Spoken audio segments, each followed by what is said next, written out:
Camera crack yet? I think we're ready. Okay. Okay, today is September the 4th, 2007. We are at the Henry Johnson Charter School in Albany, New York, and we are doing an interview with General James. The interviewers are Wayne Clarke and Eric Stott. And for the record, sir, please state your full name and your date of birth. Nathaniel James, July 28, 1935. Okay, sir, and whereabouts were you raised? Where did you go to school?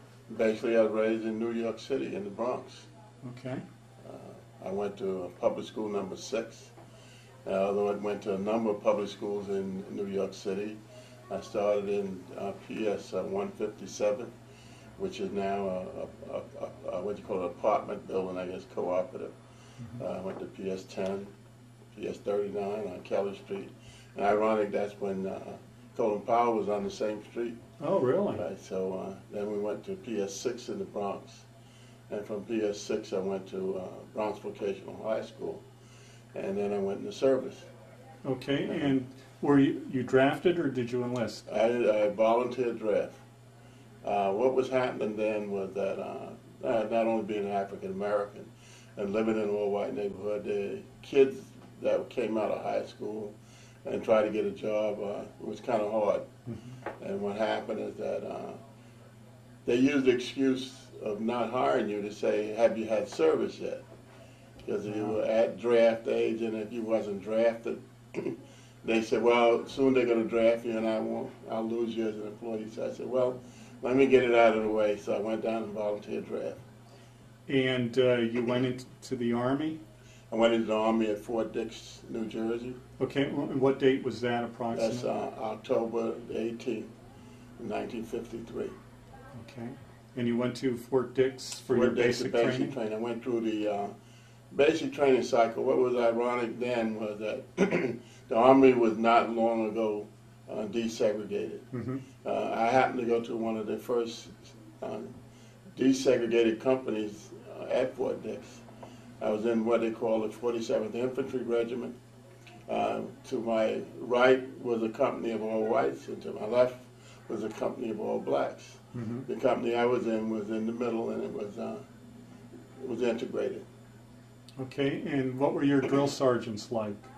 The first sergeant then was, being a basic training first sergeant, he had combat experience in Korea, and pretty much talking to the privates, he didn't say too much of them more than standing in front of the formation and bark at you. You had very little to do with him, because you had a field first sergeant, and the field first sergeant was more the guy that made the training work. He was a fairly nice guy. He knew his job. He was also a Korean War veteran, and platoon sergeants were the same way. But the sergeants in general were very knowledgeable of what they were supposed to be doing, and they treated us pretty well. And your company was made up of men from all over the United States? Right, from all over the United States. The bulk of them from the eastern part of the United States. There's a few guys from Midwest and West, but most of them was from the East Coast. Okay. Was this your first time away from home? No, I have to say, when I first joined up, before I volunteered draft, I joined the New York Army National Guard. Oh, okay. Right, and I joined the 369. And ironically is that in my class, there was one of the students with me, a senior, who had been in the 369. And they was on a recruiting drive, and he says, hey, James, he says, how old are you now? So I said, 17. He said, well, maybe you could get in, but at any rate, why don't you come on down and talk to the first sergeant? So I went down and spoke to the first sergeant, because at that time I liked the Army. And it turned out that all I had to do was get my mother to sign me in. So I took the papers and I went back, and my mother says, you sure you want to do this? So I said, yes, ma'am. So she said, okay. She signed the papers, and I got into the 369. But after being there a while, and the job situation, what I said before, it turned out that I went and volunteered draft. And funny, I had already had 4 months of military training before I went into the active Army. So that must have helped you a lot in basic training. It Then. didn't help me at all. It only helped me. In fact, it kind of caused me a little trouble because things I already knew, they were teaching me over. And when I said I knew them already, they told me, get the heck out of here. You're going through the training anyhow. I thought I would get a squad leader's position, but it never happened. I succeeded in being the guidon bearer because I did have training in that. Nobody else, so they gave me the job of guidon bearer, which was a little bit more work than the regular soldier had to do because I had to get ready and be out in front of the formation every time a formation was called. So they sort of gave me a rat race. Now, was your basic training 8 weeks at that time? 8 weeks and then 8 advanced. Okay, so your advanced training was that in infantry training? Infantry training. I took 8-week basic in the 47th, and I took the advanced 8 weeks in the 364th Infantry, which was also part of the 9th Division. Okay, once you completed your training, where did you go from there? After I completed training, which was all winter. And the funny part is that all the winter gear was over in Korea, so we didn't have as much winter gear as we were supposed to have. And so we ended up, my tip of my toes got a little frostbite. But from there, they sent us to Fort Devens. In fact, they split the company up and sent them in all different directions because the Korean War, they started the peace talks, and they wasn't asking for any more soldiers to come over. So they sent me to Fort Devens, Massachusetts, in a quartermaster battalion. And I ended up in a grade registration unit. And it was funny, the first day you get there, the barracks, like the artillery barracks, they got cross cannons on the front. Infantry's got the cross rifles, the tanks, they got a tank in the front. This company's got tombstones in the front. So I felt a little, from growing up in Fear cemeteries, I thought it was a little bit morbid. But I found out that most of the guys in there were very well educated. And they wanted to be there because some of them were embalmers and they had the background of being undertakers with their family. So being in that company was an experience for them. They liked getting the training. Training was very good. So I learned a lot, and I learned a lot of people. Now, what was your job with the unit? I was what they call a grade registration specialist. What we would do is, other than collecting the bodies and putting them in cemeteries or preparing them for shipment, we had to go out on search missions. So if a combat operation went through and soldiers were left in the field, hastily buried, we had to go and find them and dig them up and bring them back. So basically that's what it was all about. Since being at Fort Devens and no combat, there wasn't a great deal of things for us to do. And so they invented things for us to do, like building bunkers and going on putting up tents. And a lot of busy work. A lot of the, what you call it, detail work.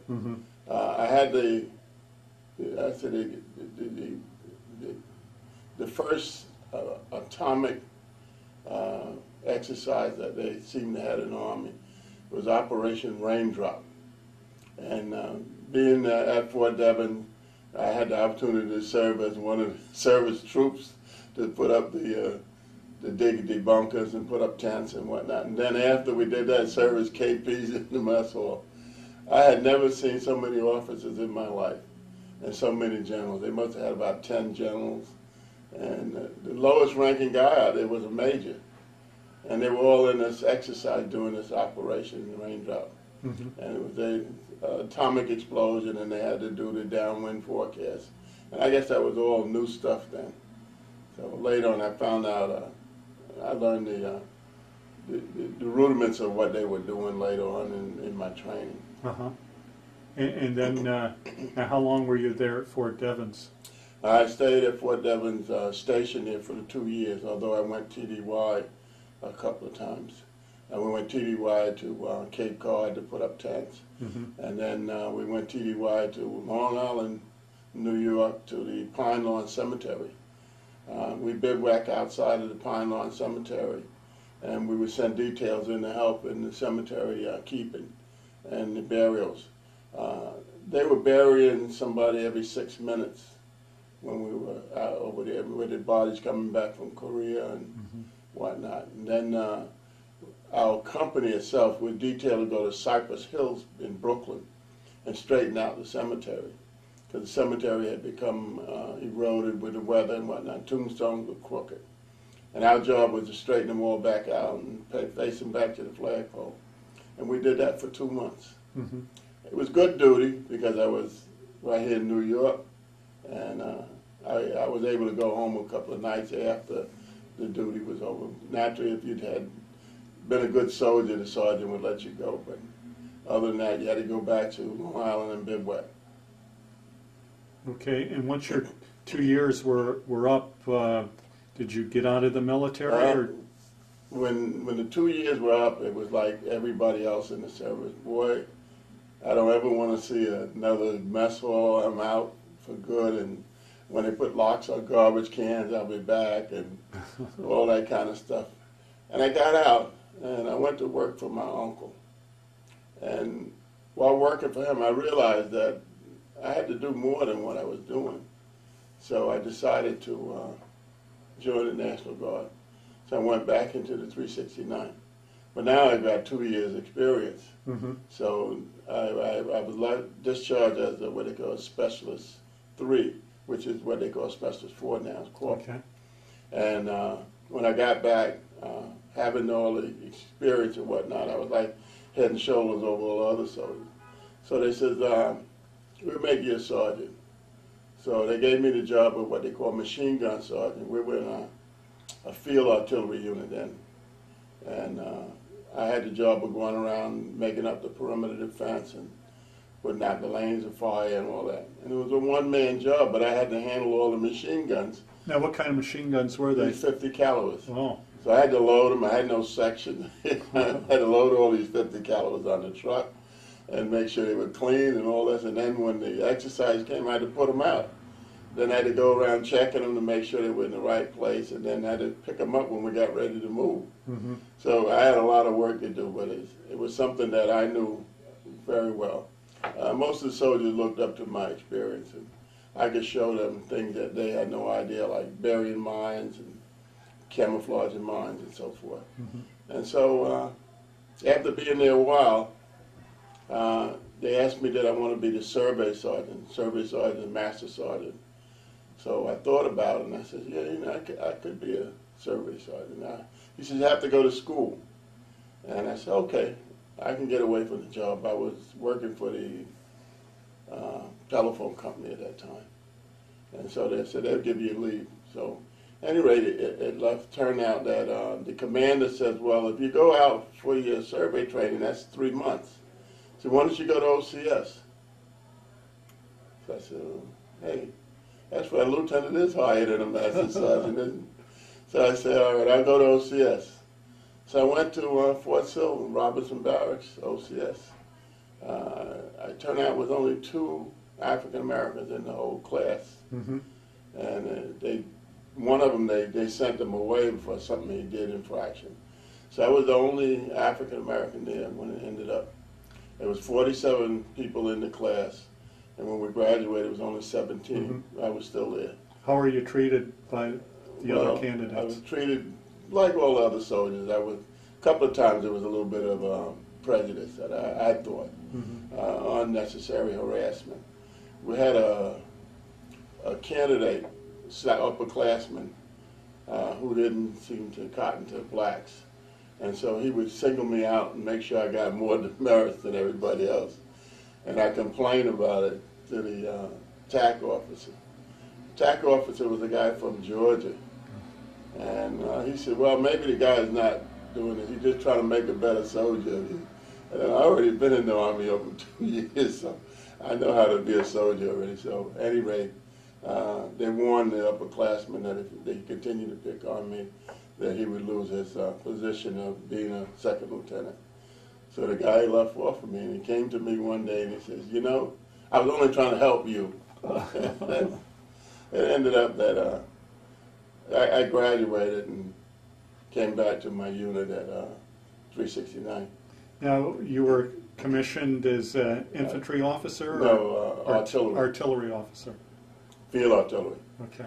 After I got my field artillery commission, which wasn't immediate, I had to wait till I graduated in March, and I got my commission in June, because there was some paperwork that you had to go through and come into that. Mm-hmm. And finally, after a number of interviews and whatnot, I was commissioned as second lieutenant. But which was an advantage because I'd already had all this enlisted experience. Mm-hmm. So it wasn't too much the enlisted people could get away with, I would put it, as to not be able to do their duties and whatnot, because I knew all the little tricks and everything that would go on. And so I knew where guys would call bug out. So we knew where that was. And so it turned out that I understood enlisted people better than most of the officers because I had served as an enlisted person. Mm-hmm. So I was pretty much more of a fair lieutenant, that I wouldn't ask them to do anything I wouldn't do. Mm-hmm. So you, at that point, were a platoon leader? I was a platoon leader, and at that time they had, we were supposed to have 5 officers in a battery, and the T-O-N-E changed and it turned to 3, and then it turned to just with 2 was in there, but the T-O-N-E was still the same. Mm-hmm. And they had a shortage of officers, and I ended up being a second lieutenant battery commander of service battery. And then for many, many years during that training, I was the only officer in the company or battery at that time. Mm-hmm. And it was not until a number of years later we turned transportation and we got more officers. By then I was ready to go to staff duty. What rank were you at that point? At that point I was a captain. So I was a captain with a lot of experience because if you look at the promotion, I would say spaces, second lieutenant you've got to serve 3 years. Mm-hmm. So I served 3 years. First lieutenant, you got to serve 5 years. You get promoted after 2. I served 5, so that was 8 years before. Then I got to be captain, and captain you could serve 2 years before you get promoted, but you had to be promoted by 7 years. I served 7 years, so I served the maximum in all the ranks. So you came up the hard way. Right, and then I had made major, and after making major, I served, I think it was 5 years. And it got to a point, I said, well, this is it. If I don't get promoted, I'm going in the reserve because I'm not getting any position here in the National Guard. Mm-hmm. And at that time, I was ready for lieutenant colonel. So you were a battalion commander at that point? Not until I got to be a lieutenant colonel. Okay. And what happened is that they transferred me from the 369 to the 42nd Infantry Division as the maintenance battalion commander. And when I got over, that's one of the largest units in the state, battalion-wise. Now, what year was that? This is in 1984. So at that point, you had almost 30 years right service. Almost. Okay. And when I got there, then General Lano was the commander of the 42nd, and he says, no, he was the commander of the troop command. Mm-hmm. He says, hey, Jimmy, he says, you know, I need you over here to run this 369. So I said, well, I'd love to be the commander of the 369. So at any rate, he says, well, if you convince the guy that's there now to go and take another battalion, you can take the 369. Hey, this was the idea. So I convinced the commander there. He was a friend. And he said, okay, I'll take the other unit. And I became the commander of the 369. Being the commander of the 369 was easy because I had served in the battalion. I knew the battalion. So you started as a private and then right on up to the commander. I could run that outfit with one hand tied behind my back because I knew the people. I knew their strengths. I knew their weaknesses.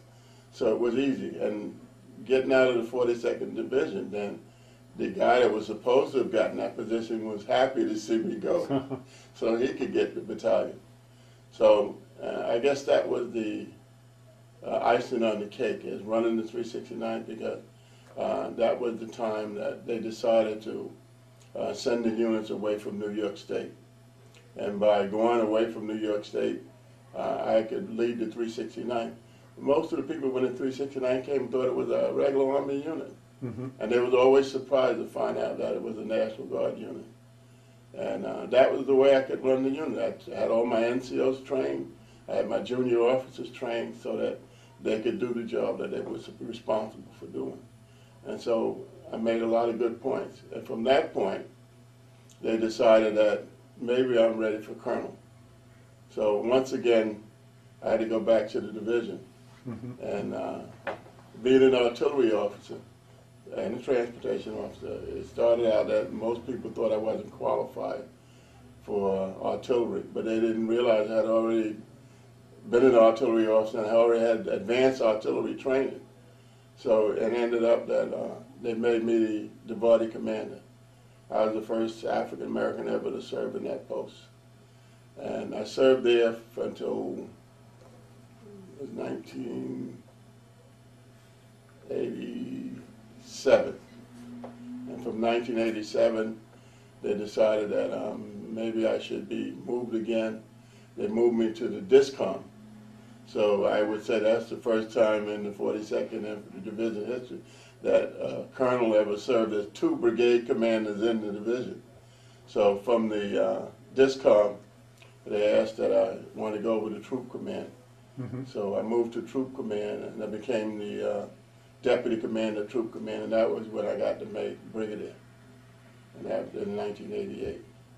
And serving as the deputy commander for a while, then they moved the troop command down to New York City, and they made me the commander.